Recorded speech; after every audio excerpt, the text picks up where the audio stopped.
آج ہم سٹیون کینزر کی کتاب 1000 ہلز پر ایک گہری نظر ڈال رہے ہیں، خاص طور پر اس کے پہلے 6 ابواب پر۔ یہ کتاب روانڈا کی تاریخ، کافی پیچیدہ اور اکثر المناک تاریخ کا ایک اہم جائزہ ہے۔ جی بالکل، اور یہ جو پہلے 6 ابواب ہیں نا، یہ اصل میں پول کاگامے کی کہانی اور روانڈن پیٹریوٹک فرنٹ یعنی RPF کیسے بنی اس کی بنیاد ڈالتے ہیں۔ صحیح، یہ وہ واقعات ہیں جو آگے چل کر نسل کشی اور پھر روانڈا کی جو ڈرامائی تبدیلی ہوئی اس کا آپ کہہ لیں پیش خیمہ بنے۔ تو آج روانڈا جہاں ہے، یہ سمجھنے کے لیے ان ابتدائی سالوں کو سمجھنا بہت ضروری ہے۔ آئیے ایک واقعے سے شروع کرتے جو ذاتی بھی ہے اور علامتی بھی۔ 1959 کا تصور کریں، توتسی مخالف تشدد کی آگ بھڑک رہی ہے۔ بہت خوفناک ماحول تھا۔ اور ایک ماں ہے ایستھیریا، وہ اپنے بچوں کو لے کر گھر سے باہر نکلتی ہیں، یہ سوچ کر کہ باہر مسلح ہجوم کے ہاتھوں مرنا شاید گھر کے اندر جل مرنے سے بہتر ہے۔ کتنی مایوس کن صورتحال ہوگی۔ وہ بالکل موت کے دہانے پر تھے جب شاہی خاندان کی ایک گاڑی آتی ہے اور انہیں بچا لیتی ہے۔ ایک معجزہ ہی تھا۔ کاگامے کی ماں کی کزن جو ملکہ تھیں، ان کا بروقت فیصلہ تھا۔ یہ صرف ایک خاندان کے بچنے کی کہانی نہیں ہے، یہ اس خوف، اس بے یقینی، اس تشدد کی پہلی لہروں کی عکاسی کرتی ہے جس نے ہزاروں ٹوتسی کو جلاوطنی پر مجبور کر دیا۔ اچھا، یہ وہ بنیادی تجربہ ہے جس نے کاگامے اور اس کی پوری نسل کی سوچ کو، ان کے مستقبل کے عزائم کو شکل دی۔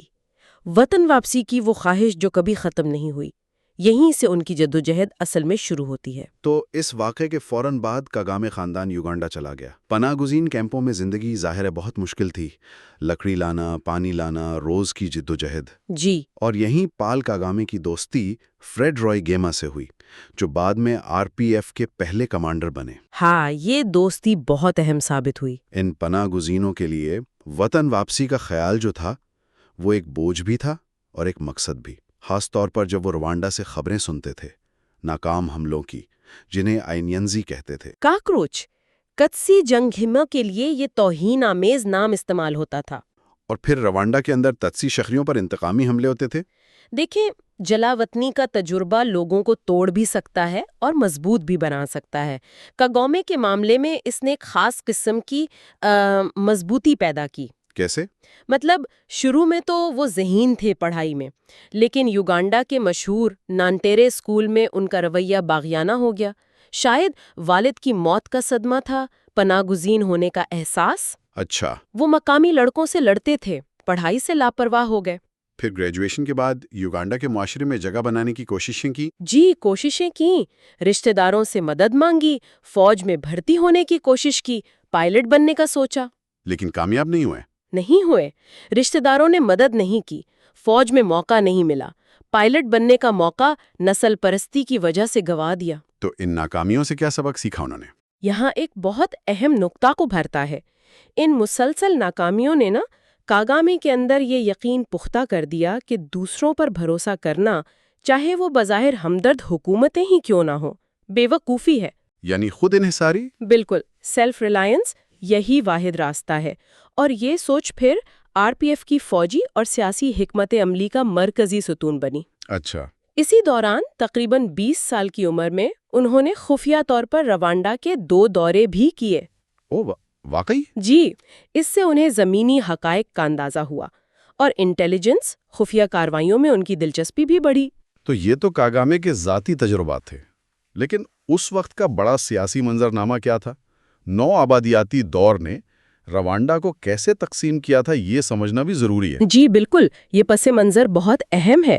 دیکھیں، 9 آبادیات سے پہلے روانڈا ایک منظم مرکزی ریاست تھی، اپنی جغرافیائی تنہائی کی وجہ سے بیرونی اثرات سے کافی حد تک محفوظ رہی۔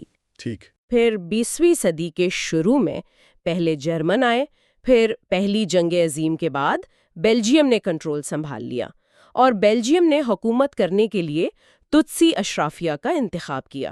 اور اس کی بنیاد کیا تھی؟ وہ ہیمیٹک تھیسس والی بات؟ جی، وہی ہیمیٹک تھیسس۔ یہ ایک بہت غلط اور خطرناک نسل پرستانہ نظریہ تھا۔ کیا تھا یہ نظریہ؟ اس کے مطابق تتسی اصل میں افریقی نہیں تھے، بلکہ شاید شمالی افریقہ یا قفقاز سے آئے تھے، اور وہ مقامی ہوٹو آبادی پر حکومت کرنے کے لیے فطری طور پر بہتر تھے۔ او خدایا! بیلجیم نے اس نظریے کو استعمال کیا، تتسی اور ہوٹو کی شناخت کو مصنوعی طور پر نسلی بنا دیا، یعنی ریس۔ شناختی کارڈز پر اس کا اندراج لازمی کر دیا۔ اس کا معاشرے پر کیا اثر پڑا؟ اس نے تتسی میں ایک قسم کی ثقافتی برتری پیدا کی اور ہوٹو اکثریت میں احساس کمتری اور شدید ناراضگی کو جنم دیا۔ یہ ایک گہری تقسیم تھی جو معاشرے میں زہر کی طرح پھیل گئی۔ لیکن پھر بیلجیم نے پالیسی بدلی؟ جی ہاں، دوسری جنگ عظیم کے بعد اور خاص طور پر کچھ نوجوان فلیمی پادریوں کے زیر اثر بیلجیم نے ہتو اکثریت، جسے روبانڈا نیومنشی یعنی عوام کی اکثریت کہا جاتا تھا، اس کی حمایت شروع کر دی۔ اچھا۔ انہوں نے ہتو قوم پرست جماعتیں بنانے میں مدد کی، جیسے پارمے ہتو، جنہوں نے تتسی بادشاہت کے خاتمے اور ہتو حکمرانی کا مطالبہ کیا۔ اور پھر 1959 میں حالات بہت بگڑ گئے۔ بادشاہ متارا تھرڈ کی مشکوک موت ہوئی۔ جی، اور اس کے فوراً بعد بڑے پیمانے پر تتسی مخالف تشدد پھوٹ پڑا، جسے سماجی انقلاب کا نام دیا گیا۔ ہزاروں تتسی مارے گئے یا جلاوطن ہو گئے۔ کاگامے کا خاندان بھی ان میں شامل تھا۔ جی، اور روانڈا ایک ہتو جمہوریہ بن گیا، جس نے جلاوطن تتسی کی واپسی کے دروازے بالکل بند کر دیے۔ اور اس کے بعد کی حکومتیں کائبانڈا اور پھر ہابیاریمانا، وہ بھی ہتو مخالف پالیسیوں پر قائم رہے۔ پہلے کائبانڈا، پھر 1973 میں فوجی بغاوت کے بعد ہابیاریمانا آئے، اور انہیں فرانس کی مضبوط حمایت حاصل تھی۔ فرانس کا کیا مفاد تھا؟ فرانس روانڈا کو فرانکوفونی یعنی فرانسیسی بولنے والے ممالک کے اپنے حلقہ اثر کا اہم حصہ سمجھتا تھا، اور تتسی پناہ گزین جن میں سے زیادہ تر انگریزی بولنے والے یوگانڈا میں تھے، انہیں وہ اس اثر و رسوخ کے لیے خطرہ سمجھتا تھا۔ اچھا، تو اسی دوران یوگانڈا میں جہاں کاگامے اور دوسرے روانڈن پناہ گزین تھے، وہاں بھی حالات بدل رہے تھے۔ جی، وہاں ایک اور جنگ شروع ہو چکی تھی۔ 1981 میں یوویری موسیوینی نے اپنی نیشنل ریزسٹنس آرمی NRA کے ساتھ صدر اوبوٹے کے خلاف گوریلا جنگ شروع کی۔ اور کاگامے اور رویگیما اس میں شامل تھے؟ بالکل شروع سے۔ پہلے حملے میں جو مٹھی بھر جنگجو تھے، ان میں یہ دونوں بھی شامل تھے۔ جنگ تو بہت مشکل رہی ہوگی۔ انتہائی کٹھن، لیکن پھر 1982 میں ایک اہم موڑ آیا۔ صدر اوبوٹے نے یوگانڈا میں مقیم روانڈن پناہ گزینوں کے خلاف ایک وحشیانہ مہم شروع کی۔ اس کے نتیجے میں ہزاروں نوجوان روانڈنز بدلہ لینے اور اپنی بقا کے لیے NRA میں شامل ہو گئے۔ NRA کی طاقت بہت بڑھ گئی اور 1986 میں انہوں نے کمپالا پر قبضہ کر لیا۔ اور اس فتح میں روانڈنز کا بڑا کردار تھا؟ بہت اہم کردار تھا، اور اس نے انہیں ایک فیصلہ کن سبق سکھایا کہ ایک منظم اور پرعزم گوریلا فوج ایک قائم شدہ حکومت کو گرا سکتی ہے۔ تو اس فتح کے بعد روانڈن پناہ گزینوں کی جو سیاسی تنظیم تھی RANU، وہ RPF بن گئی؟ جی، 1987 میں انہوں نے خود کو RPF یعنی روانڈن پیٹریوٹک فرنٹ کے طور پر منظم کیا۔ ٹیٹو رٹیرمارا جیسے لوگ اس میں اہم تھے۔ اور ان کا بنیادی مقصد کیا تھا؟ ایک ہی واضح مقصد: تمام روانڈن پناہ گزینوں کی غیر مشروط واپسی اور ایک ایسی حکومت کا قیام جو نسل کی بنیاد پر تفریق نہ کرے۔ تو انہوں نے عوامی حمایت بھی حاصل کی اور خفیہ طور پر فوجی تیاری بھی شروع کر دی؟ جی بالکل، عوامی چہرہ بھی تھا اور خفیہ فوجی ونگ بھی۔ کاگامے اور رویگیما یوگانڈا کی نئی فوج میں اعلیٰ عہدوں پر تھے، جس سے روانڈا میں ہابیاریمانا حکومت کافی پریشان تھی۔ تو یوگانڈا کی فوج میں اعلیٰ عہدوں پر ہونے کے باوجود انہیں اپنی جنگ شروع کرنے کی ضرورت کیوں پڑی؟ دیکھیں، ہابیاریمانا نے موسیوینی پر دباؤ ڈالا۔ یوگانڈا کے اندر بھی کچھ لوگ فوج میں روانڈنز کے بڑھتے ہوئے اثر سے خوش نہیں تھے۔ اچھا۔ تو 1989 میں موسیوینی نے رویگیما اور کاگامے کو ان کے اہم فوجی عہدوں سے ہٹا دیا۔ یہ تو بڑا دھچکا ہوگا۔ RPF کے لیے یہ ایک واضح اشارہ تھا کہ یوگانڈا میں ان کا وقت ختم ہو رہا ہے۔ انہیں جلد از جلد روانڈا واپسی کے لیے اپنی مسلح جدوجہد شروع کرنی ہوگی۔ اسی دوران کاگامے کی شادی بھی ہوئی؟ جی، جینٹ سے، اور پھر انہیں فوجی تربیت کے لیے بیرون ملک بھیجنے کا منصوبہ بنا، امریکہ بھیجنے کا۔ RPF کو لگا کہ یہ انہیں راستے سے ہٹانے کی کوشش ہے۔ تو کاگامے امریکہ چلے گئے، فورٹ لیونورتھ، اور پیچھے RPF نے 1 اکتوبر 1990 کو حملہ کر دیا؟ جی، فریڈ رویگیما کی قیادت میں، لیکن حملہ ناکام رہا۔ تیاری شاید پوری نہیں تھی اور دوسرے ہی دن فریڈ ریویگیما مارے گئے۔ یہ تو تباہی تھی۔ بالکل، آر پی ایف کے لیے ایک فوجی اور نفسیاتی تباہی، اور کاگامے کے لیے ایک بہت بڑا ذاتی صدمہ، اپنے سب سے قریبی دوست اور کمانڈر کی موت۔ واپس جانے کا فیصلہ کیا۔ یہ ایک انتہائی خطرناک سفر تھا۔ کئی ممالک کی انٹیلیجنس ایجنسیاں انہیں روک سکتی تھیں۔ کیسے پہنچے وہ؟ وہ لندن گئے پیسے لینے، پھر بروسلز، ادیس ابابا، نیروبی، ہر جگہ گرفتاری سے بچتے بچاتے آخر کار یوگانڈا پہنچے، جہاں انٹیلیجنس میں موجود دوستوں نے انہیں سرحد پار کرنے میں مدد دی۔ جب وہ روانڈا میں آر پی ایف کے بچے کھچے دستوں تک پہنچے تو کیا صورتحال تھی؟ صورتحال انتہائی مایوس کن تھی۔ فوجی شکست خوردہ، زخمی، بھوکے، بغیر قیادت کے، کئی کمانڈر رو رہے تھے۔ تو کاگامے نے آتے ہی کمان سنبھال لی۔ فوراً انہیں معلوم تھا کہ فرانسیسی فوج کی مداخلت نے حملے کو روکا تھا۔ انہوں نے ایک بہت جرأت مندانہ اور غیر روایتی فیصلہ کیا۔ فوج کو شمال میں گھنے اور بلند ویرونگا پہاڑوں کی طرف پسپائی کا حکم دیا۔ ویرونگا پہاڑ، یہ مشکل فیصلہ کیوں تھا؟ کیونکہ وہاں حالات ناقابل یقین حد تک سخت تھے۔ خوراک نہیں تھی، شدید سردی تھی، فراسٹ بائٹ ہو رہا تھا فوجیوں کو، بیماریاں پھیل رہی تھیں، کئی فوجی تو بغیر لڑے ہی مر گئے۔ لیکن یہ ضروری تھا؟ جی، یہ پسپائی آر پی ایف کو مکمل تباہی سے بچانے اور دوبارہ منظم ہونے کا موقع دینے کے لیے ضروری تھا۔ اس مشکل وقت میں کس نے مدد کی؟ الویسیا انومبا جیسی خواتین نے اہم کردار ادا کیا۔ انہوں نے دنیا بھر سے فنڈز اکٹھے کیے، سامان پہنچایا۔ آر پی ایف نے یوگانڈا کی جنگ کے سبق استعمال کیے: صبر، عوام کی حمایت، سیاسی تربیت۔ وہ دوبارہ کھڑے ہوئے۔ اور پھر انہوں نے اپنی موجودگی کا دوبارہ احساس دلایا روہنگیری حملے سے۔ بالکل، تقریباً 3 مہینے بعد جنوری 1991 میں آر پی ایف نے شمالی شہر روہنگیری پر ایک اچانک اور بہت کامیاب حملہ کیا۔ کیا کیا انہوں نے وہاں؟ جیل توڑ کر سیاسی قیدی رہا کروائے، بینک لوٹا، کافی سامان، خوراک، مویشی قبضے میں لیے۔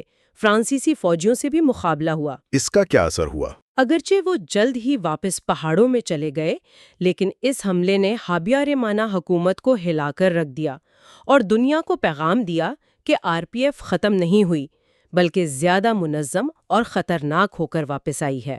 حکومت کا رد عمل کیا تھا؟ فوری رد عمل تو یہ تھا کہ علاقے میں مقامی تتسی آبادی کا قتل عام شروع کر دیا گیا۔ یہ آنے والے واقعات کی ایک خوفناک جھلک تھی۔ اور جنگ جاری رہی؟ جی، ویرونگا کے علاقے میں جنگ جاری رہی، لیکن روہنگری حملے نے سیاسی صورتحال بدل دی۔ حابیارمانہ حکومت پر بیرونی دباؤ بڑھا کہ وہ آر پی ایف سے مذاکرات کرے، سیاسی اصلاحات لائے۔ لیکن حکومت کے اندر بھی تو اختلافات تھے۔ وہ اکازو والا گروہ؟ جی ہاں، حکومت کے اندر ایک انتہائی طاقتور اور انتہا پسند گروہ تھا اکازو۔ یہ صدر حابیارمانہ کے قریبی ساتھی، خاص طور سے اس کی بیوی کے خاندان والے تھے۔ وہ تتسی کے ساتھ کسی بھی قسم کے سمجھوتے کے سخت خلاف تھے۔ اور اسی دوران ہوتو انتہا پسندی بھی بڑھ رہی تھی۔ نفرت اور مکمل علیحدگی کا پرچار تھا۔ اور وہ R T L M radio? وہ سب سے خطرناک تھا۔ R T L M radio station قائم ہوا جو کھلے عام تتسی کے خلاف تشدد پر اکسا رہا تھا، نسل کشی کی زبان استعمال کر رہا تھا۔ اس سارے منظرنامے میں فرانس کا کیا کردار تھا؟ فرانس صدر متراں کی قیادت میں آر پی ایف کی کامیابی کو افریقہ میں اپنے اثر و رسوخ یعنی فرینکوفونی کے لیے ایک بڑا خطرہ سمجھتا تھا۔ تو وہ آر پی ایف کو روکنا چاہتے تھے؟ جی، وہ آر پی ایف کو یوگانڈا اور امریکہ برطانیہ کی حمایت یافتہ اینگلو سیکسن سازش سمجھتے تھے اور حابیارمانہ حکومت کی فوجی اور سیاسی حمایت جاری رکھی۔ لیکن کچھ ہوتو بھی تو آر پی ایف میں شامل ہوئے۔ جی ہاں، یہ اہم بات ہے۔ کچھ اہم ہوتو شخصیات جو حابیارمانہ کی پالیسیوں سے مایوس تھیں، جیسے کانیالونگے، سینڈرشونگا، بزیمونگو، وہ آر پی ایف میں شامل ہوئیں۔ اس سے آر پی ایف کو ایک کثیر النسلی تحریک کے طور پر پیش کرنے میں مدد ملی۔ ان تمام متضاد دباؤ کے تحت پھر اروشا میں امن مذاکرات شروع ہوئے؟ جی ہاں، تنزانیہ کے شہر اروشا میں طویل اور بہت پیچیدہ امن مذاکرات شروع ہوئے۔ حابیارمانہ حکومت نے ٹال مٹول سے کام لیا۔ آر پی ایف نے مذاکرات کے دوران بھی اپنی فوجی پوزیشن مضبوط رکھی۔ ان مذاکرات میں کوئی خاص واقعہ؟ ایک اہم لمحہ وہ تھا جب ایک کٹر فوجی آفیسر کرنل تھیونسٹ بگوسورا، جو بعد میں نسل کشی کے اہم منصوبہ سازوں میں سے ایک بنا، وہ سمجھوتے کی شرائط سے ناراض ہو کر مذاکرات چھوڑ کر چلا گیا اور اس نے کہا کہ وہ دوسری قیامت کی تیاری کے لیے واپس جا رہا ہے۔ یہ تو بہت خوفناک بات تھی، لیکن پھر بھی اگست 1993 میں اروشا امن معاہدے پر دستخط ہو گئے۔ جی، دستخط ہو گئے۔ اس میں اقتدار کی وسیع تقسیم، آر پی ایف سمیت تمام جماعتوں پر مشتمل عبوری حکومت، پناہ گزینوں کی واپسی اور دونوں افواج کا انضمام شامل تھا۔ ہابیاریمانا نے دستخط کر دیے۔ بادل نخواستہ کیے، لیکن اقازو اور انتہا پسند ہوتو جماعت سی ڈی آر نے اسے فوری طور پر مسترد کر دیا، اسے غداری قرار دیا۔ تو یہ امن معاہدہ ایک طرح سے شروع سے ہی کمزور تھا۔ بالکل، اس کی بنیادیں بہت کمزور تھیں۔ اس نے ان انتہا پسند عناصر کو باہر رکھا جو امن کے سب سے بڑے دشمن تھے، لیکن جنہیں شامل کرنا بھی ناممکن تھا۔ تو معاہدے کے باوجود حالات بہتر نہیں ہوئے؟ نہیں، معاہدے پر دستخط تو ہو گئے، لیکن نفرت انگیز پروپیگنڈا اور تشدد کی تیاری پہلے سے زیادہ زور شور سے جاری رہی۔ اروشا معاہدہ امن لانے کے بجائے آپ کہہ لیں انجانے میں آنے والی نسل کشی کے لیے آخری محرک ثابت ہوا۔ تو ان پہلے 6 ابواب کا خلاصہ یہ ہے کہ ہم نے دیکھا کس طرح جلاوطنی کے گہرے زخم اور واپسی کی شدید خواہش نے آر پی ایف کو جنم دیا، کس طرح نو آبادیاتی دور کی میراث نے روانڈا کو نسلی بنیادوں پر تقسیم کیا اور اس تقسیم کو سیاسی مقاصد کے لیے استعمال کیا گیا۔ جی، اور یہ بھی کہ کس طرح فوجی جدوجہد، ناکامیوں اور کامیابیوں نے پال کاگامے کو ایک محتاط، خود انحصار اور بالآخر ایک کامیاب رہنما کے طور پر تشکیل دیا۔ یہ صرف واقعات کا تسلسل نہیں ہے، بلکہ ان گہری جڑوں کی کھوج ہے جو روانڈا کے مستقبل کا تعین کرنے والی تھی۔ بالکل، یہ سمجھنا انتہائی ضروری ہے کہ 1994 کی نسل کشی کوئی اچانک بھڑک اٹھنے والا واقعہ نہیں تھا۔ یہ ان دہائیوں پر محیط تاریخی عمل، سیاسی چالوں، گہری نسلی نفرت اور فوجی حکمت عملیوں کا منطقی نتیجہ تھی، جن کا ذکر ان ابواب میں ملتا ہے۔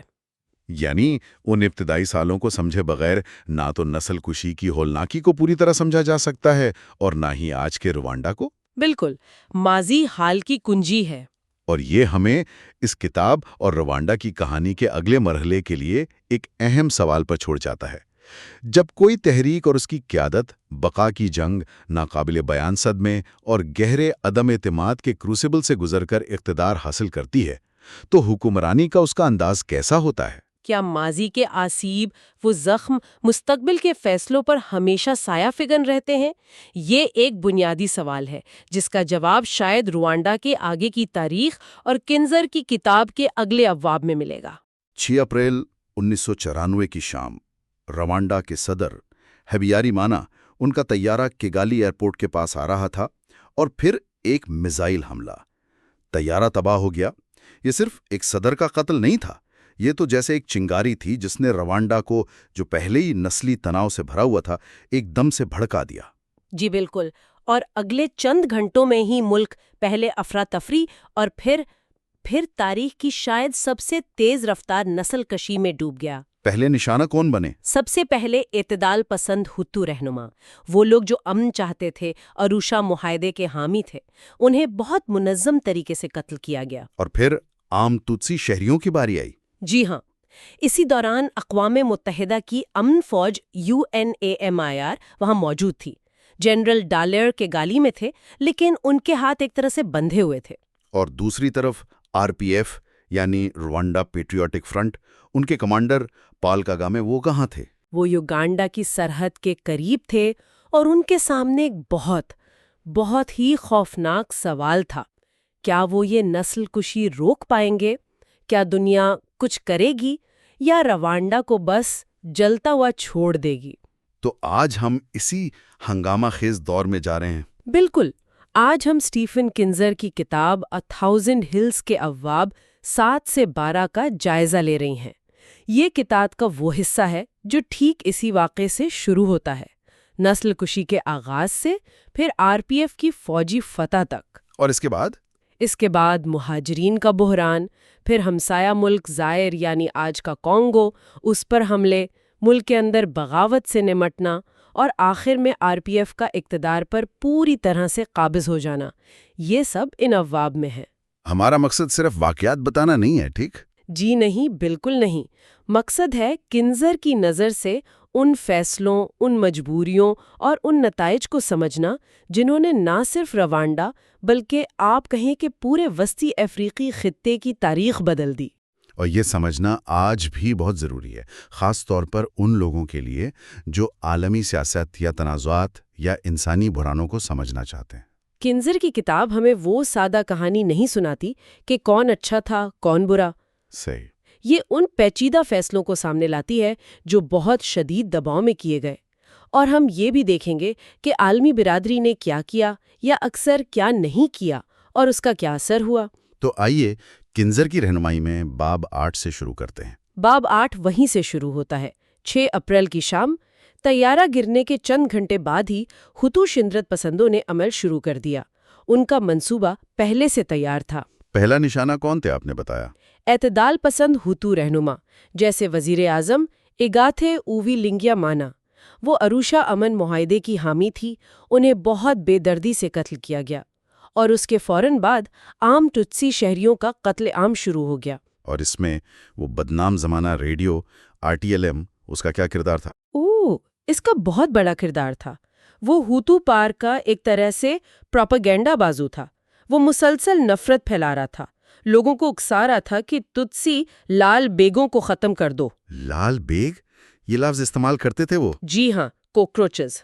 اور انٹراہاموے ملیشیا جو بنیادی مسلح گروہ تھا ہوتو شدت پسندوں کا، انہوں نے پورے ملک میں روڈ بلاکس لگا دی۔ روڈ بلاکس کس لیے؟ شناختی کارڈ چیک کرنے کے لیے۔ جس کے کارڈ پر تتسی لکھا ہوتا تھا اسے وہیں الگ کر کے موقع پر ہی قتل کر دیا جاتا تھا۔ اسی دوران RPF کمانڈر پال کگامے، انہوں نے کیا کیا؟ وہ تو یوگانڈا میں تھے۔ جی، انہوں نے وہاں سے UNMIR کو یعنی اقوام متحدہ کی امن فوج کو ایک واضح پیغام بھیجا۔ کنزر لکھتی ہیں کہ کگامے نے کہا اگر 24 گھنٹے میں یہ قتل عام نہیں رکا اور عبوری حکومت قائم نہیں ہوئی تو RPF جنگ بندی توڑ دے گی اور کگالی پر حملہ کر دے گی۔ اور انہوں نے ایک پیشکش بھی کی تھی شاید۔ جی، یہ بہت حیران کن بات ہے۔ کاگامے نے کہا کہ RPF تیار ہے UNIMR اور روانڈا کی سرکاری فوج کے ساتھ مل کر ان شدت پسندوں یعنی پریزیڈنشل گارڈ اور انٹراہیموے کے خلاف کارروائی کرنے کے لیے۔ یہ تو ایک بڑی پیشکش تھی، لیکن اسے قبول نہیں کیا گیا۔ نہیں کیا۔ کرنل تھیونستے باگوسورا، جنہیں نسل کشی کا ماسٹر مائنڈ سمجھا جاتا ہے اور جو اس وقت عملی طور پر انچارج تھے، انہوں نے فوراً منع کر دیا۔ اور جنرل ڈلیر کگالی میں وہ کیا کر رہے تھے؟ وہ بالکل بے بس تھے، مایوس تھے۔ وہ نیو یارک میں UN ہیڈ کوارٹر کو بتا رہے تھے کہ حالات کتنے سنگین ہیں، نسل کشی ہو رہی ہے، لیکن انہیں کارروائی کی اجازت نہیں مل رہی تھی۔ اور پھر وہ بیلجیم کے فوجیوں کا معاملہ؟ جی، باگوسورا اور شدت پسندوں نے مطالبہ کیا کہ UNIMR میں جو بیلجیم کے فوجی ہیں انہیں واپس بھیج دیا جائے۔ وہ جانتے تھے کہ بیلجیم کا دستہ سب سے بڑا اور سب سے لیست تھا۔ ان کا مقصد تھا UNIMR کو بیکار کرنا۔ اور وہ کامیاب ہو گئے؟ افسوس کی بات ہے، ہاں، وہ کامیاب رہے۔ تو دنیا کیا کر رہی تھی اس وقت؟ فوری رد عمل کیا تھا؟ کنزر بہت تلخی سے لکھتی ہیں اس بارے میں۔ مغربی ممالک کی ساری توجہ تھی اپنے شہریوں کو روانڈا سے نکالنے پر۔ فوجی جہاز آئے، غیر ملکیوں کو لے کے چلے گئے۔ اور روانڈنز کو وہیں چھوڑ دیا؟ جی، ہزاروں روانڈنز، جن میں اقوام متحدہ کے اپنے مقامی ملازم بھی تھے، انہیں ہوائی اڈے پر روتا ہوا چھوڑ دیا گیا۔ اور اس سے بھی زیادہ ستم ظریفی یہ کہ مقتول صدر کی بیوہ اگاسے ہبیارمانا، جن پر شک تھا کہ وہ نسل کشی کی منصوبہ بندی میں شامل تھیں، انہیں فرانس لے جایا گیا۔ جی، فرانسیسی فوجیوں کی مدد سے وہ بے حفاظت فرانس پہنچ گئیں اور وہاں ان کا استقبال ہوا۔ کنزر کے مطابق یہ عالمی بے حسی کی ایک شرمناک مثال تھی۔ یہاں سے باب 9 شروع ہوتا ہے، RPF کا جوابی حملہ اور دنیا کی دستبرداری۔ جی، جب کاگامے کو یقین ہو گیا کہ اقوام متحدہ کچھ نہیں کرنے والی اور یہ قتل عام ایک باقاعدہ منظم نسل کشی ہے، تو انہوں نے RPF کو حملے کا حکم دے دیا۔ ان کا جواز کیا تھا؟ کنزر کیا لکھتی ہیں؟ کنزر کے مطابق کاگامے کا موقف صاف تھا، اگر دنیا ہمارے لوگوں کو نہیں بچا سکتی تو ہمیں خود انہیں بچانا ہوگا۔ یہ آسان فیصلہ نہیں تھا۔ RPF تعداد میں کم تھی، حکومتی فوج اور ملیشیا سے بہت کم، اور انہیں دشمن کے علاقے میں لڑنا تھا۔ اور ملک کے اندر نسل کشی کی کیا صورتحال تھی اس وقت؟ وہ ناقابل تصور حد تک بڑھ گئی تھی، رفتار، وحشت، دونوں۔ قتل کا بنیادی ہتھیار تھا پانگا، یعنی وہ بڑا چھرا، لیکن کلب، نیزے، کھیتی کے اوزار سب استعمال ہو رہے تھے۔ اعداد و شمار کیا ہیں؟ کنزر کیا بتاتی ہیں؟ یہ بہت ہولناک ہیں۔ تقریباً 100 دنوں میں 8 لاکھ سے 10 لاکھ لوگ قتل کیے گئے، یعنی روزانہ اوسطاً 10,000 افراد۔ 10,000 روزانہ؟ جی، اور گرجا گھر جو عام طور پر پناہ کی جگہ سمجھے جاتے ہیں، وہ بدترین قتل گاہیں بن گئے۔ نیاماتا چرچ کا واقعہ بہت دل دہلا دینے والا ہے۔ ہزاروں تٹسی وہاں پناہ لیے ہوئے تھے، انہیں دھوکے سے جمع کیا اور پھر اجتماعی قتل عام۔ اور کیگالی میں وہ اسکول کا واقعہ ایکول ٹیکنیک آفیشیل ہے؟ جی، وہ بھی ایسا ہی تھا۔ وہاں بیلجین UN فوجی تعینات تھے۔ جب وہ چلے گئے تو اس کے فوراً بعد انٹر ہاموے نے اسکول کو گھیرا اور وہاں پناہ لیے ہوئے ہزاروں ٹٹسیز کو مار ڈالا۔ کنزر ان واقعات کو تفصیل سے بتاتی ہیں تاکہ نسل کشی کی منصوبہ بندی اور بے رحمی واضح ہو۔ اور اس دوران دنیا، اقوام متحدہ کی سلامتی کونسل، انہوں نے کیا فیصلہ کیا؟ یہ شاید سب سے متنازع فیصلوں میں سے ایک ہے۔ بجائے اس کے کہ فوج بڑھاتے، انہوں نے UNAMIR کی تعداد کم کر دی۔ 2700 سے گھٹا کر صرف 270 فوجی رہ گئے۔ صرف 270 پورے ملک کے لیے؟ جی، جنرل ڈالے چیختے رہے، مدد مانگتے رہے، وارننگ دیتے رہے کہ نسل کشی ہو رہی ہے، کسی نے نہیں سنا۔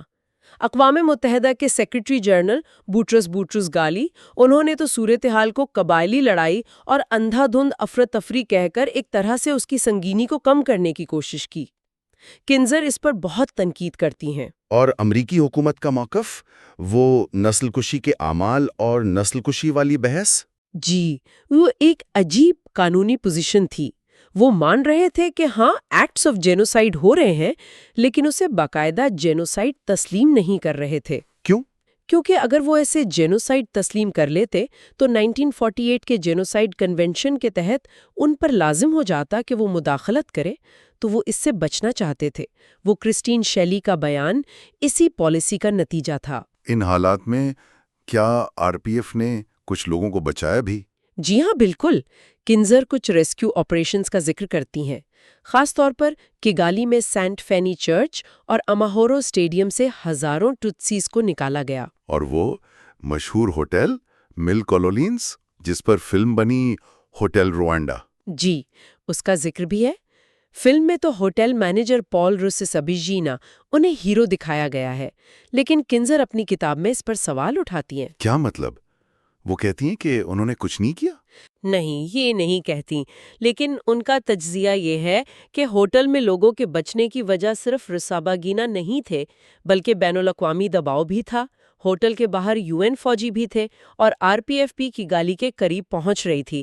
تو کنزر ایک زیادہ، آپ کہیں کہ پیچیدہ تصویر پیش کرتی ہیں۔ اچھا، اب ہم آتے ہیں باب 10 پر، RPF کی فتح اور اس کے بعد کی تباہی۔ جی۔ 4 جولائی 1994 کو RPF نے کیگالی پر کنٹرول حاصل کر لیا اور اس کے ساتھ ہی 100 دن کی نسل کشی تقریباً ختم ہو گئی۔ لیکن یہ کوئی جشن کا موقع نہیں تھا؟ بالکل نہیں۔ کنزر منظر کشی کرتی ہیں، پورا ملک موت کی بو سے بھرا تھا۔ سڑکوں پر، کھیتوں میں، دریاؤں میں ہر طرف لاشیں تھیں۔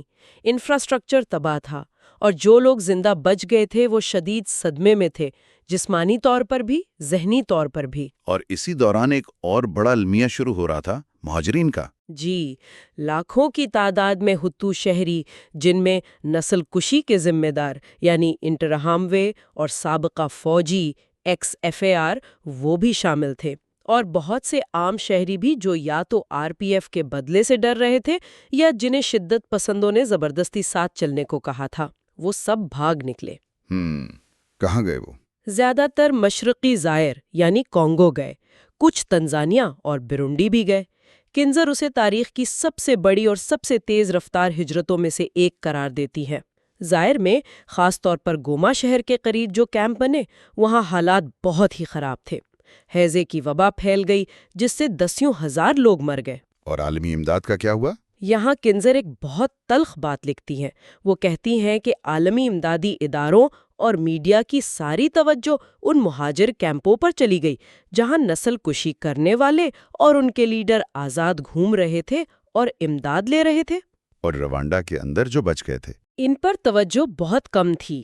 انہیں مدد کی زیادہ ضرورت تھی، لیکن وہ نظر انداز ہو گئے۔ اسی دوران فرانس نے مغربی روانڈا میں آپریشن ٹرکوئز شروع کیا۔ وہ کیا تھا؟ بظاہر تو وہ ایک محفوظ زون تھا انسانی ہمدردی کے لیے، لیکن کنزر اور آر پی ایف کا الزام ہے کہ اس آپریشن نے اصل میں بہت سے ہوتو شدت پسند رہنماؤں اور فوجیوں کو بچا کر زائر فرار ہونے میں مدد دی۔ ملک کے اندر آر پی ایف نے کیا کیا؟ حکومت کیسے بنائی؟ انہوں نے ایک قومی اتحاد کی حکومت بنانے کی کوشش کی۔ پاسٹور بزیمونگو جو ہوتو تھے انہیں صدر بنایا۔ فوسٹن تواگیرمونگو وہ بھی ہوتو تھے، انہیں وزیر اعظم بنایا۔ مقصد یہ دکھانا تھا کہ یہ صرف تتسی حکومت نہیں ہے۔ لیکن اصل طاقت کس کے پاس تھی؟ کنزر واضح کرتی ہیں کہ اصل طاقت آر پی ایف کے پاس ہی رہی، اور خاص طور پر نائب صدر اور وزیر دفاع یعنی پال کاگامے کے پاس۔ سب سے بڑا چیلنج کیا تھا اس نئی حکومت کے لیے؟ شاید انصاف کا قیام۔ لاکھوں لوگ نسل کشی میں ملوث تھے، جیلیں بھر گئیں، روایتی عدالتیں یہ بوجھ نہیں اٹھا سکتی تھیں۔ اسی لیے بعد میں وہ گگاما نظام لایا گیا، یعنی کمیونٹی کی سطح پر روایتی عدالتیں۔ اور آر پی ایف فوجیوں کے ہاتھوں انتقامی کارروائیوں کا معاملہ، کہ بیہو کیمپ کا واقعہ؟ جی، یہ ایک بہت سنگین اور متنازع معاملہ تھا۔ آر پی ایف کا دعویٰ تھا کہ وہ نظم و ضبط والی فوج ہے، لیکن کنزر تسلیم کرتی ہیں کہ فتح کے بعد خاص طور پر شمال مغرب میں آر پی ایف کے کچھ لوگوں نے ہٹو شہریوں سے بدلہ لیا۔ اپریل 1995 میں کیبیہو کیمپ میں آر پی ایف کی فائرنگ سے ہزاروں ہٹو پناہ گزین مارے گئے۔ کاگامے نے اس پر کوئی ایکشن لیا؟ کنزر بتاتی ہیں کہ کاگامے نے ان واقعات کو روکنے کی کوشش کی، کچھ ذمہ دار فوجیوں کو سزائیں بھی دیں، لیکن ان واقعات سے آر پی ایف کی ساکھ کو نقصان پہنچا اور ہٹو آبادی میں خوف بڑھ گیا۔ اب ہم آخری حصے کی طرف آتے ہیں۔ ابواب 11 اور 12، تنازع کا روانڈا سے باہر پھیلنا یعنی کانگو جنگیں، اور روانڈا کے اندر آر پی ایف کا اقتدار مستحکم ہونا۔ جی، یہ سمجھنا بہت ضروری ہے کہ نسل کشی کا خاتمہ مسئلے کا خاتمہ نہیں تھا، بلکہ ایک نیا اور شاید زیادہ پیچیدہ باب شروع ہوا۔ ظاہر والے مہاجر کیمپوں کی وجہ سے؟ بالکل، وہ کیمپ آر پی ایف حکومت کے لیے ایک مستقل خطرہ بن گئے تھے۔ ایکسفار یعنی پرانی روانڈن فوج اور انٹر ہموے ملیشیا وہاں دوبارہ منظم ہو رہی تھیں، ہتھیار جمع کر رہی تھیں، اور انہیں زائر کے صدر موبوتو سیسے سکو کی حمایت حاصل تھی۔ کاگامے نے عالمی برادری کو بتایا اس بارے میں؟ جی، کنزر لکھتی ہیں کہ کاگامے نے بار بار امریکہ اور دوسروں کو خبردار کیا، لیکن کسی نے کچھ نہیں کیا۔ تو پھر کاگامے نے کیا کیا؟ 1996 میں انہوں نے ایک بہت بڑا اور متنازع فیصلہ کیا۔ روانڈا کی فوج نے یوگانڈا کی مدد سے ظاہر پر حملہ کر دیا۔ کھلم کھلا حملہ؟ نہیں، اسے چھپایا گیا۔ انہوں نے لارنٹ ڈیزیرے کابیلا نامی ایک پرانے باغی رہنما کو آگے کیا تاکہ یہ لگے کہ یہ موبوتو کے خلاف ایک اندرونی بغاوت ہے۔ اس حملے کے مقاصد کیا تھے، جسے پہلی کانگو جنگ کہا جاتا ہے؟ کنزر کے مطابق 3 بنیادی مقاصد تھے۔ پہلا، مہاجر کیمپوں میں ایکسفار اور انٹرہاموے کا خاتمہ۔ دوسرا، لاکھوں ہوٹو مہاجرین کی واپسی چاہے زبردستی ہو۔ اور تیسرا، موبوتو کی حکومت گرانا۔ اور یہ مہم کامیاب رہی؟ حیران کن حد تک کامیاب، جس کی قیادت جیمز کابریبے کر رہے تھے۔ چند مہینوں میں کیمپ تباہ، لاکھوں مہاجر واپس، اور 30 سال سے زیادہ پرانی موبوتو حکومت ختم۔ لارنٹ قبیلہ کنشاسا میں نئے صدر بن گئے۔ لیکن پھر قبیلہ سے بھی تعلقات خراب ہو گئے؟ جی، اقتدار میں آ کر قبیلہ روانڈا کے اثر سے گھبرانے لگے۔ کنزر تفصیل سے بتاتی ہیں کہ قبیلہ نے آہستہ آہستہ روانڈا سے دوری بنائی، ایکسفار اور انٹرہاموے کو دوبارہ منظم ہونے دیا، انہیں روانڈا کے خلاف استعمال کرنا شروع کیا۔ اور پھر مکمل بریک کب ہوا؟ جولائی 1998 میں، جب قبیلہ نے اپنی فوج کے سربراہ جیمز کابریبے اور دوسرے تمام روانڈن افسران کو برطرف کر دیا۔ اس کے جواب میں روانڈا نے کیا کیا؟ اگست 1998 میں روانڈا نے اس بار پھر یوگانڈا کے ساتھ مل کر کانگو پر دوسری بار حملہ کر دیا۔ یہ دوسری کانگو جنگ تھی؟ جی، اور اس سے افریقہ کی عالمی جنگ بھی کہا جاتا ہے۔ یہ پہلی جنگ سے کہیں زیادہ تباہ کن، پیچیدہ اور لمبی ثابت ہوئی۔ جلد ہی روانڈا اور یوگانڈا بھی آپس میں لڑنے لگے۔ اور دوسرے ممالک بھی شامل ہو گئے۔ ہاں، انگولا، زمبابوے، نیمیبیا یہ قبیلہ کی طرف سے لڑے۔ برونڈی روانڈا کے ساتھ تھا اور بے شمار مقامی ملیشیا گروپ بھی تھے۔ یہ جنگ بنیادی طور پر کانگو کے معدنی وسائل پر قبضے کی جنگ بن گئی۔ کنزور اس کی ہولناکی اور پیچیدگی بتاتی ہیں۔ لاکھوں لوگ مارے گئے، پورا خطہ مزید غیر مستحکم ہو گیا۔ روانڈا نے آخرکار 2002 میں ایک امن معاہدے کے تحت فوجیں واپس بلائیں۔ کانگو کی جنگوں کے ساتھ ساتھ روانڈا کے اندر بھی تو مسائل تھے۔ شمال مغرب میں بغاوت۔ جی بالکل، 1990 کی دہائی کے آخر میں XRFA اور انٹرہموے نے شمال مغربی روانڈا میں دوبارہ شورش شروع کر دی تھی۔ RPF نے اسے کچلنے کے لیے سخت فوجی کارروائی کی۔ لیکن کاگابے نے صرف طاقت استعمال نہیں کی۔ نہیں، کنزر ان کی دوہری حکمت عملی بتاتی ہیں، فوجی طاقت بھی اور ساتھ میں مقامی ہتو آبادی کا اعتماد جیتنے کی کوشش بھی۔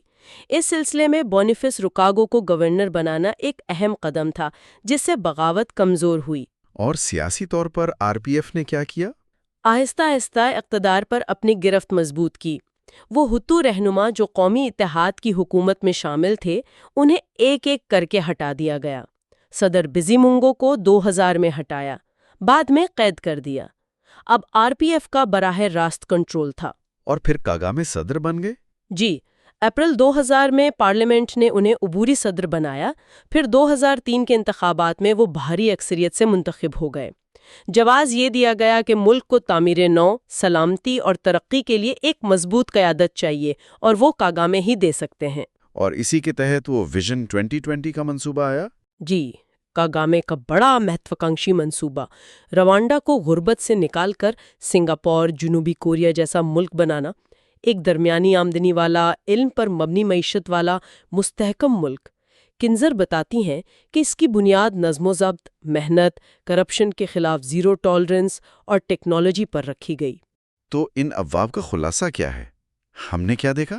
خلاصہ یہ ہے کہ کنزر ہمیں روانڈا کی تاریخ کے ایک انتہائی مشکل، تکلیف دہ لیکن تبدیلی والے دور سے گزارتی ہیں۔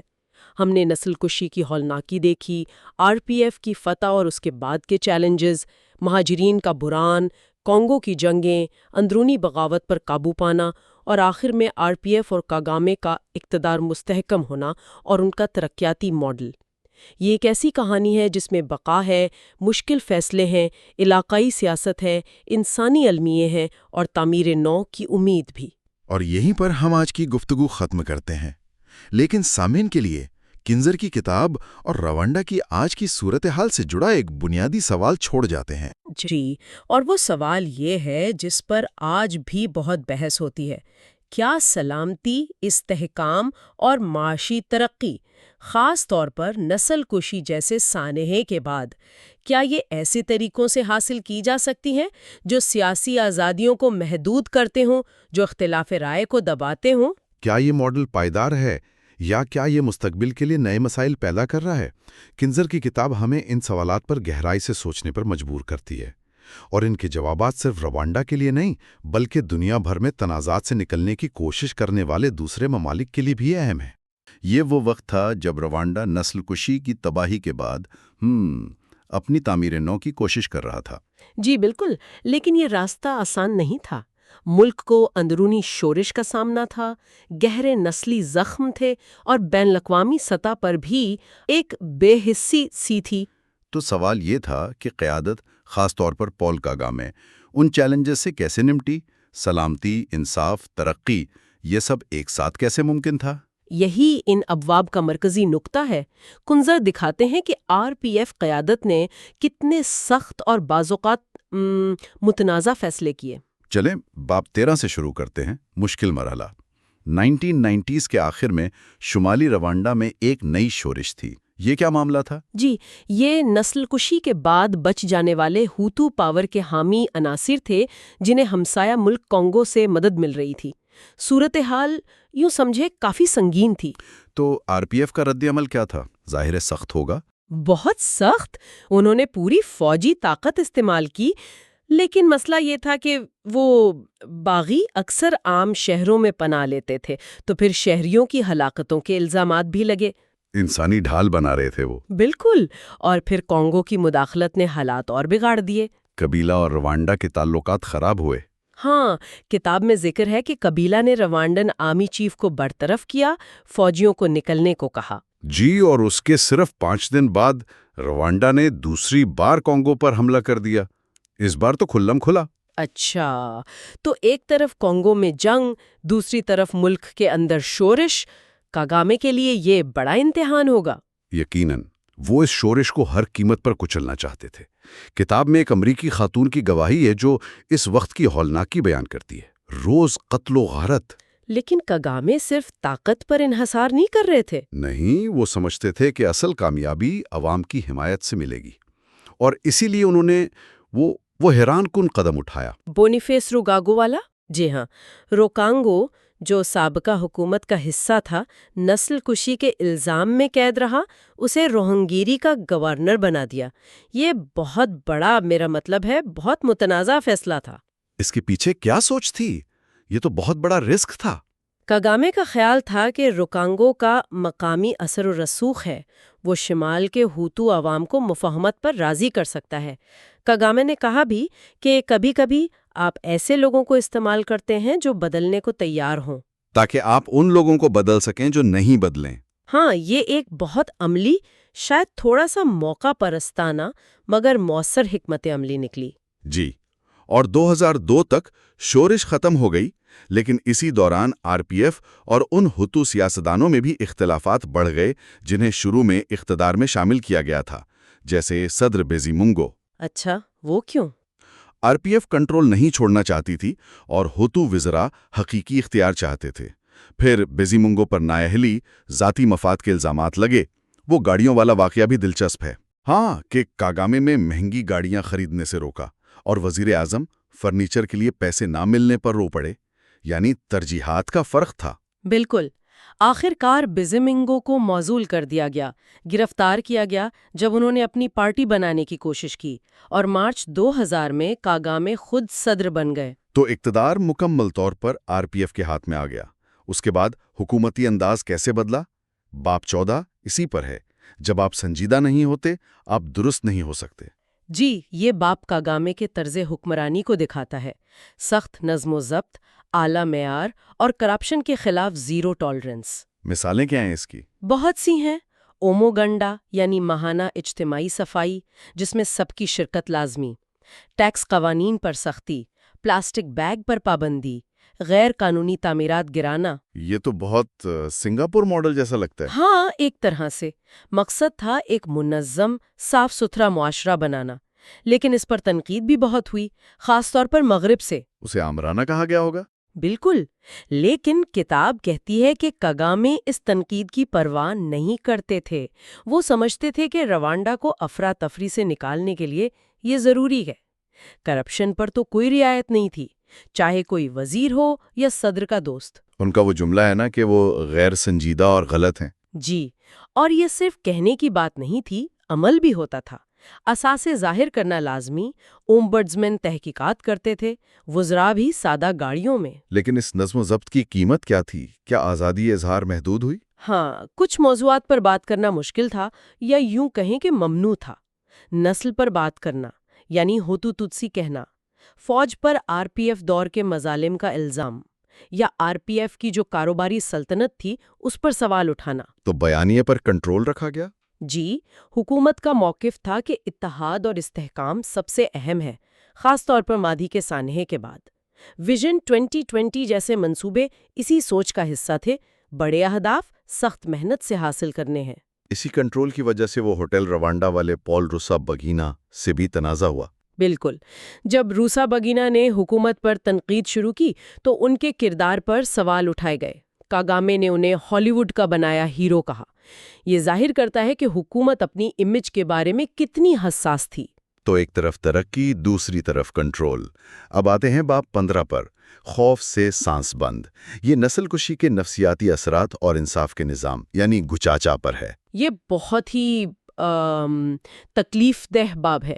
یہ ان لوگوں کی بات کرتا ہے جو نسل کشی سے بچ گئے، لیکن ان کا صدمہ وہ ختم نہیں ہوا۔ کتاب میں کہانیاں ہیں جو بتاتی ہیں کہ خوف کیسے لوگوں کی زندگیوں پر حاوی تھا۔ PTSD کی شرح بہت زیادہ تھی۔ اور انصاف کا نظام؟ لاکھوں لوگ ملوث تھے، عام عدالتیں تو یہ بوجھ نہیں اٹھا سکتی تھیں۔ اسی لیے گچاچا عدالتیں بنائی گئیں۔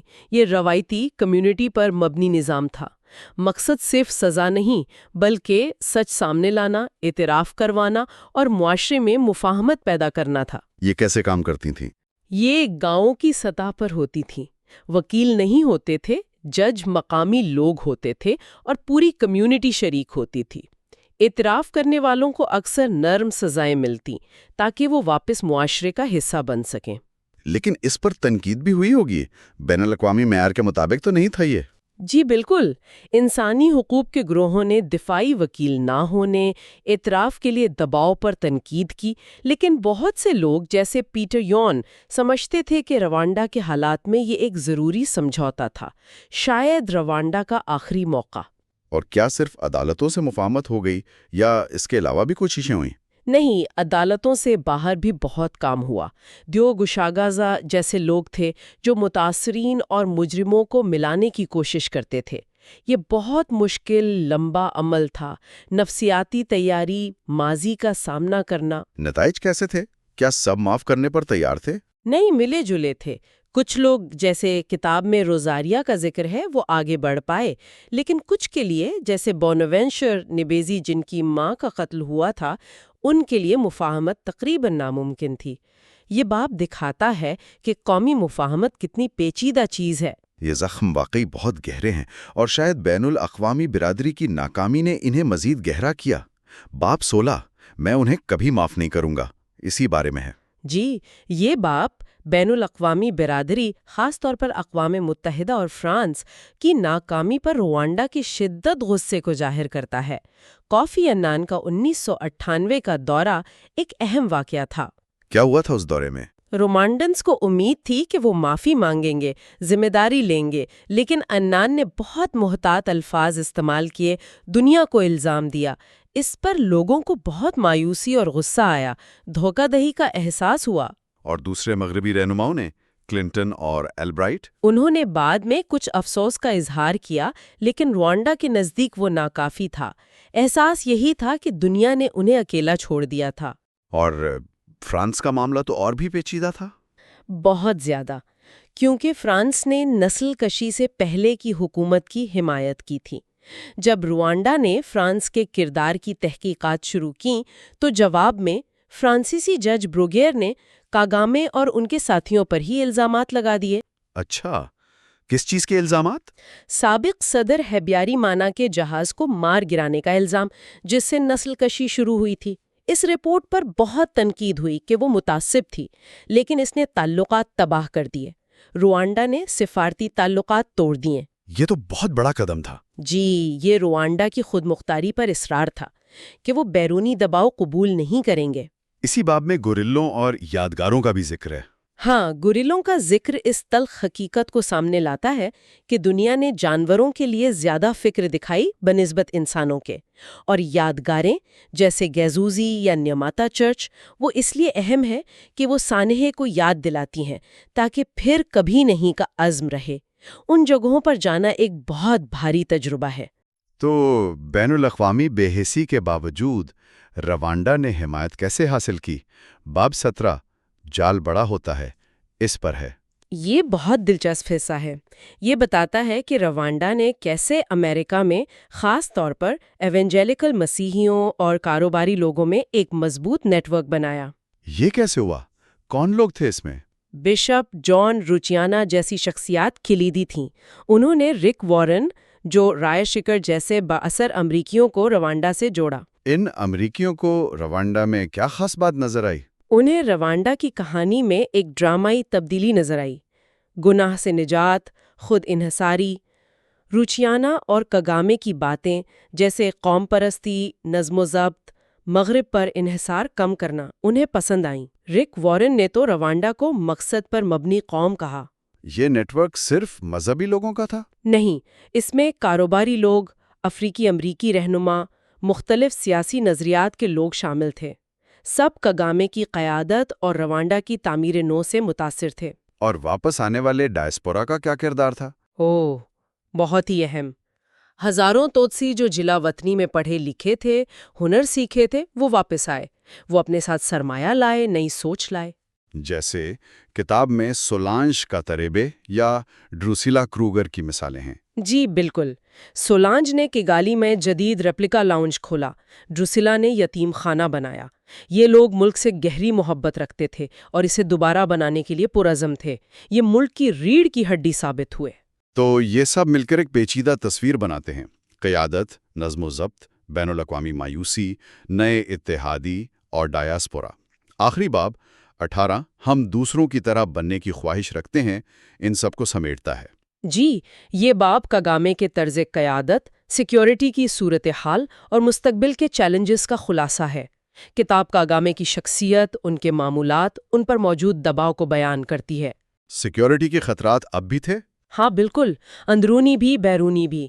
اسی لیے ایک مضبوط سیکیورٹی نظام ضروری سمجھا گیا۔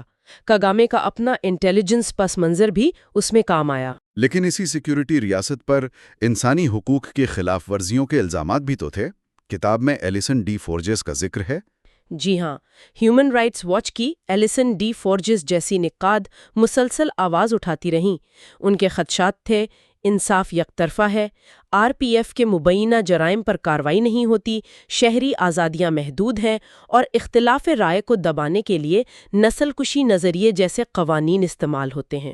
ان کا ڈر تھا کہ اس سے مستقبل میں پھر تشدد ہو سکتا ہے۔ جی، کہ یہ پالیسیاں ہو تو آبادی میں ناراضگی پیدا کر رہی ہیں۔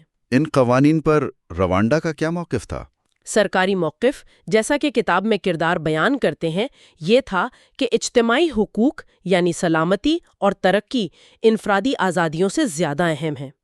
وہ سمجھتے تھے کہ مغربی ممالک ان کے مخصوص حالات کو نہیں سمجھتے۔ کاگامے خود غربت کو اصل انسانی حقوق کی خلاف ورزی کہتے تھے۔